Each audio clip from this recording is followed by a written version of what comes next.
Chantier. Les douves du château d'Esquelbecq et la Serpentine, la petite rivière artificielle creusée au 19e siècle, ne respirent plus. 10 000 mètres cubes d'eau encombrée de boue et de sédiments qu'il va falloir retirer. Ici, à l'embouchure du canal qui achemine l'eau vers les douves, on mesure l'ampleur de la tâche. Le dernier curage qui a eu lieu, autour de 1850-1860 je crois, s'était fait apparemment à la main. Donc on va dire que ça va, on a plutôt de la chance. Maintenant, on va pouvoir faire ça à la pelleteuse et aussi en barge avec des pompes qui vont pouvoir projeter la vase dans un bac de décantation et les boues seront séchées et ensuite évacuées de la propriété. Au fil du temps, les douves ont servi de bassin de décantation pour la commune. Elles font partie de l'architecture esthétique et structurelle du château.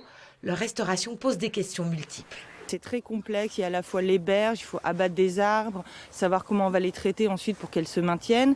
Après, combien de mètres cubes de sédiments on va enlever, où est-ce qu'on va les mettre, les stocker pour qu'ils sèchent et après, où est-ce qu'on va les emmener, les retraiter. On doit les analyser pour savoir s'ils sont utilisables par exemple pour épandage dans l'agriculture. Voilà, on aimerait bien rentrer dans l'économie circulaire. Depuis le lancement en 2016 de cette vaste campagne de travaux, l'objectif est le même, reconquérir des espaces pour offrir aux visiteurs de nouvelles perspectives sur le château.